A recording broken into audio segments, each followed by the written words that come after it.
Atal Bihari Vajpayee research अनुष्ठान तरफ शुक्रवार भुवनेश्वर स्थित जयदेव भवन में पूर्वतन प्रधानमंत्री भारत रत्न अटल बिहारी वाजपेयी षष्ठतम पुण्यतिथि पालित हो जाइछि। एही उत्सव में मान्यवर आईन अबकारी और पूर्त मंत्री श्रीजुक्त पृथ्वीराज हरिचंदन प्रदीप प्रज्वलन करथिले। अन्यतम अतिथि भाव समाजसेवी श्रीजुक्त विपिन बिहारी मिश्र, अध्यापक विश्वरंजन, प्राक्तन न्यायाधीश श्रीजुक्त उमाशंकर मिश्र, आपोलोर मुख्य कार्यनिर्वाही अधिकारी श्रीजुक्त आलोक श्रीवास्तव, अभय द्विवेदी प्रमुख योगदान करथिले। अनुष्ठान कार्यनिर्वाही अधिकारी श्रीजुक्त बंशीधर दास एवं सभापति सुधाकर पत्री सभा कार्य परिचालना करथिले। मान्यवर मंत्री श्रीजुक्त हरिचंदन अटल बिहारी व्यक्तित्व संपर्क में आलोकपात करने सहित तांकर अटल जी सहित व्यक्तिगत संपर्क विषय गभीर भाव वर्णना करथिले। प्राक्तन न्यायाधीश संविधान और आईन संपर्क में वक्तव्य रखिथिले। समस्त अतिथि माने निज निज वक्तव्य प्रदान करथिले। एही अवसर में विभिन्न क्षेत्र में पारदर्शिता लाभ करथिबा 7 जन व्यक्ति को सम्मानित करा जायतिला। कार्यक्रम को अनुष्ठान सदस्य नरेश कुमार दास, देवव्रत पाल, सुभाषिष महांती, सरोज बेहरा, चिन्मय बोड़े, सुकांत महांती, बालकृष्ण राउत, संजय कुमार पट्टनायक, मानस रंजन पृष्टि, बीजेपी महिला मोर्चार सदस्य, आरएसएस और आर्य समाजर समस्त कर्मकर्ता सकाळे बिंदुसागर रे तली तर्पण करथिले। एही कार्यक्रम को मानस शतपथी और विरूपाक्ष पंडा परिचालना करथिले। सेहीपरि एम्स परिसर में वाजपेयी प्रतिमूर्ति रे अमीय मिश्र, सुकांत कुमार महांती, सुभाषिष महापात्र एवं कार्यनिर्वाही अधिकारी डॉक्टर बंशीधर दास पुष्पमाल्य अर्पण करथिले। एम्स निर्देशक डॉक्टर आशुतोष विश्वास एवं तांको सहयोगी उपस्थित थिले। बीजेपी राज्य सभापति मनमोहन सामल, समीर महांती, जिला सभापति, विधायक और अन्य कर्मकर्ता माने वाजपेयी प्रतिमूर्ति रे पुष्पमाल्य अर्पण करथिले। शेषर अनुष्ठान तरफ समस्तों पई प्रसाद सेवन व्यवस्था करा जायतिला। अटल बिहारी वाजपेयी रिसर्च इंस्टीट्यूट ये गोटे अनुष्ठान अटल बिहारी वाजपेयी आदर्श सबुआड़े प्रसार करने 10 वर्ष तले 2014 मसीह गठित होता। तार आभिमुख्य थिला एवं आभिमुख्य एवं रही कि अटल बिहारी वाजपेयी जो राष्ट्रप्रेम, जो राष्ट्रभक्ति कहूँ से युव समाज में केमती आम प्रसार कर ये अनुष्ठान 10 वर्ष धरी कार्य करुच्ची एवं प्रथम थर पर चलित वर्ष तांकर पुण्यतिथि पालन करागला। तो प्रति वर्ष आम जयंती पालन करूँ, जो जयंती को मोदी सरकार आसवा पर 2014 मसीह सुशासन दिवस भाव पालन करने घोषणा कले। आज गोटे प्रस्ताव रहा ये पुण्यतिथि पालन कर गोटे मुख्य उद्देश्य है कि अटल बिहारी वाजपेयी प्रति कार्य प्रति जो शासन काल एवं विरोधी काल ये समय से भारतीय अस्मिता, जातीय अस्मिता को देश एवं विदेश में जमिति भाव में समृद्ध करते उन्मेष करते पुण्यतिथि को भारत सरकार जातीय अस्मिता दिवस भाव घोषणा कर ये थी गोटे बड़ कथा। एवं मुख्य अतिथि भाव आईन मंत्री, अबकारी एवं आईन पूर्त विभाग मंत्री पृथ्वीराज हरिचंदन आसी तांकर गोटे कथा थिला से कहले मो बाल्यकाल माने मोर कैशोर मोर विद्यालय जीवन मु वाजपेयी आदर्श अनुप्राणित होती एवं वाजपेयी विचारधारा को केमिति आम राज्य में प्रसार करवा से अनेक गुड़े योजना प्रस्तुत करते। गोटे national highway express highway Vajpayee ना करार अच्छी एमती बहुत कथा अच्छी। सरकार का बहुत योजना अच्छी जेहेतु चलित वर्ष शतवार्षिकी पालन कर जन्म शतवार्षिक तेणु से दृष्टि भारत सरकार एवं राज्य सरकार माने देशर सबू राज्य सरकार माने किसी न किसी नुआ नुआ घोषणा करेंगे, किंतु से घोषणा गुड़िक जमी युव समाज प्रति आग्रही हे युव समाज से समस्त यत्नवान रही। आज जो अनुष्ठान अटल बिहारी वाजपेयी पुण्यतिथि पालन कर अटल बिहारी वाजपेयी रिसर्च इंस्टीट्यूट 10 वर्ष तले या गठित होता। प्रथम कही 10 वर्ष तले गठित होता। यार आभिमुख्य founder trustee chairman president secretary यार आभिमुख्य होची कि अटल बिहारी वाजपेयी आदर्श को युव समाज में प्रदान करवा। यार जे सभापति अच्छा इंजीनियर सुधाकर पत्री एवं कार्यनिर्वाही निर्देशक अच्छा डॉक्टर बंशीधर दास एवं आमे समस्ते तार सब ट्रस्टी अच्छे बहुत बहुत लोक अच्छा समस्त ना तो नहीं हेनी मुझे ट्रस्ट जन ट्रस्टी तेणु बहुत लोक अच्छा डॉक्टर गोपाल दास अच्छा डॉक्टर सिद्धार्थ रथ अच्छा बहुत व्यक्ति अच्छा आम भुवनेश्वर जो मान्यगण्य व्यक्ति मैंने बहुत से आम समस्त सहयोग अनुष्ठान गढ़ी उठी कार्य बिहारी वाजपेयी प्रतिमूर्ति आज गोटे प्रस्ताव दिगला आप शुणी कि भुवनेश्वर केन्द्रस्थल जो जन्म शतवार्षिकी पालन कर अवसर में केन्द्रस्थल राजधानी केन्द्रस्थल में गोटे पूर्ण अवयव प्रतिमूर्ति स्थापन करने आज प्रस्ताव दिगला और आम आशा रखुचु कि जन्म शतवार्षिकी निश्चय प्रतिष्ठा कर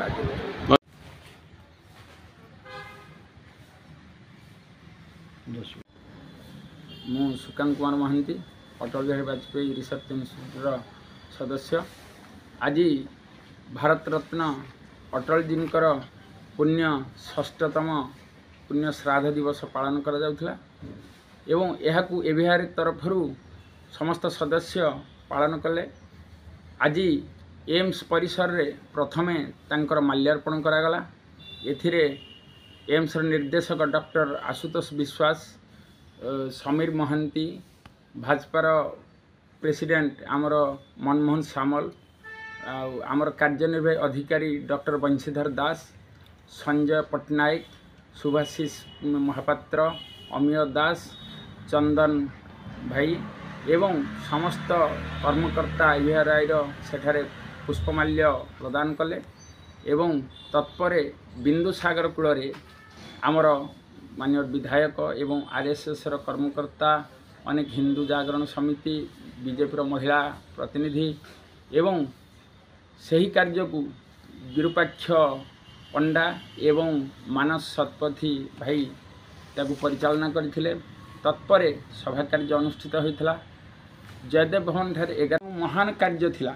देशभक्ति देश प्रति तांकर जो अनुरक्ति थिला एवं जाति धर्म वर्ण निर्विशेष जड़े भारतर मौड़मणि बोली जहाँ को आख्या दिज्व तांको आलोकपात करथिले एवं जेतेबेले ये युवक थिले मंत्री नथिले मध्य सेतेबेले जेतेबेले वाजपेयी आसुथिले तांको सहित तांकर किपरि माने देखा हेउथिला एवं दिल्ली गले से लोकसभा रे कहिथिले जे भारतर किपरि उन्नति हेबो भारत जनसाधारण किपरि सुख स्वच्छंदरे कालयापन करिवे तार से जो निदर्शन करथिले तार जो परिकल्पना करथिले भारत को एक स्वर्णिम राम राज्य प्रतिष्ठा करिवार जो अंगीकारबद्धता थिले ताहा उपरे आलोकपात करथिले। धन्यवाद। मान्यवर ओडिशा सरकार मंत्री आईनी अबकारी एवं पूर्त विभाग मंत्री श्रीयुक्त पृथ्वीराज हरिचंदन महोदय प्रदीप प्रज्वलन करथिले।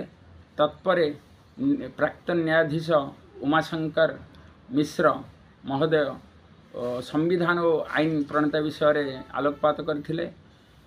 मंत्री महोदय वाजपेयी अनेक गुरुत्वपूर्ण वक्तव्य प्रदान करथिले। तांको सह निजर अनुभूति मध्य वाजपेयी किछि आमको रखिथिले मत तांकर एवं अपोलो हॉस्पिटल रो कार्यनिर्वाही अधिकारी श्रीयुक्त आलोक श्रीवास्तव महोदय से मध्य वक्तव्य प्रदान करथिले। अभय द्विवेदी ए कार्य को परिचालना करथिले एवं सुधाकर पत्री जे कि सभापति से सभा मध्य अवलोकन करथिले एवं एमानक मध्यरे अनेक कार्यकर्ता अनेक कर्मकर्ता समस्ते सभा को परिचालना करिवारे बहुत सहयोग करथिले। परिशेष रे खाद्यपेयर बंदोबस्त करा जाइथिला एवं धन्यवाद अर्पण सहित समस्ते निज निज कार्य को आज आपणकर जो जयदेव भवन ठारे अटल बिहारी वाजपेयी 6तम पुण्यतिथि अवसर में आपणकर ओडिशा सरकार एवं केंद्र सरकार किसी निवेदन अच्छी कि? आज्ञा नमस्कार। आमको आज भारतर से सर्वठु महान जमती महात्मा गांधी जातिर पिता सी थिले सेपरी आम समस्त आदर्श श्री अटल बिहारी जी आम समस्त देशर आदर्श एवं सारा विश्वर आदर्श तांकोपाई मु केवल सरकार को पाखे गोटे निवेदन करी जे आमको प्रति जदि गाँव में न हो पार्ला तथापि प्रति जिले में श्री अटल जी कौन सी प्रतिमूर्ति स्थापन भल जगार एवं तांकर जगार जमी आमर विभिन्न प्रकार भवन होची से अटल भवन हो एवं एटा प्रति जिले में रहू सब व्यवहृत हो ये केवल राष्ट्रर एवं देशव्यापी बाहर भी जहाँ भी रहा केवल उन्नतिर सबू मीटिंग सब हो जो थे आम सरकार को केवल रिक्वेस्ट करुचु जे आमको ये जो डिस्ट्रिक्ट मानक अच्छी सबू डिस्ट्रिक्ट रे मुख्य मुख्य जगार आमको कौन सी जगह दि जाऊ एवं प्रतिमूर्ति पाई केंद्र सरकार एवं राज्य सरकार पाखे प्रार्थना कि से आमको ये सब करने कि आमको सम्मति दिंतु एवं आमको सब प्रकार साहाय्य करते किसी नवेदन अच्छी कि आपंकर अटल बिहारी रिसर्च सेंटर तरफ देखु आज महामान्य सम्मान्य भारतर बरपुत्र श्रीयुक्त अटल बिहारी वाजपेयी षष्ठतम श्राद्ध दिवस बा पुण्यतिथि पालन करने उद्देश्य आम ये जयदेव भवन ठारे समस्ते एकत्रित होइथिलु। एथिरे ओडिशार विभिन्न राजनैतिक पदपदवी विभिन्न उच्च पदस्थ अधिकारी एथिरे जोग देइथिले। एथिरे बहुत आलोचना है वाजपेयी माने कार्यकलाप उपर राजनैतिक जीवन उपर सी मरी आम पाखे अमर हो रही जाइछन्ति कहना आम आगु बहुत प्रधानमंत्री की देखिथिलु तांको परे भी आम देखुचु प्रधानमंत्री ए काम करुचंती भल भी काम करुचंती किंतु तांको काम थिला अद्वितीय अभिन्न स्वागत योग्य चिरस्मरणीय आ से महापुरुष जहाँ चिंता करथिले से जदि आउ कई दिन आम भारत वर्षर नेतृत्व नहीं आगु शासन भार मुंडे चली था आशा करुच्ची आम जो चिंता करें 2047 मसीहा माने स्वाधीनतार 100 वर्ष पूर्ति अवसर भितर सुनार भारतर स्वप्न देखीचे बोधहुए से 2047 पर्यंत आमको अपेक्षा करने पड़ी कि सरकार पाखे नवेदन अच्छी कि आम ओडिशा राज्य सरकार को आप प्रतिमूर्ति स्थापन करने अटल बिहारी वाजपेयी हाँ शुणु तो आमर तो सीटा निश्चित मुख्य सेटा मु शेष में कही था आपन तो पचारे आमर जमी विभिन्न प्रकार महापुरुष मान स्टाच्यू प्रतिमूर्ति स्मृति भवन बा तांको मन रखिला भाया गोटे बड़ बड़ सरकारी प्रतिष्ठान नामांकरण करा सेमती अटल बिहारी वाजपेयी ना आमर जमी जयदेव भवन कि अन्य जो नामकरण करा महापुरुष मान ना अटल भवन ना एक भवन निर्माण सरकार प्रोत्साहन द्वारा राज्य सरकार और केंद्र सरकार एप्रति ध्यान देवे बोली आमर अनुरोध रही। Bhubaneswar Chittaranjan Behera report now Odisha news. Latest news update पाई www.nowodisha.com को लॉगिन करंतु।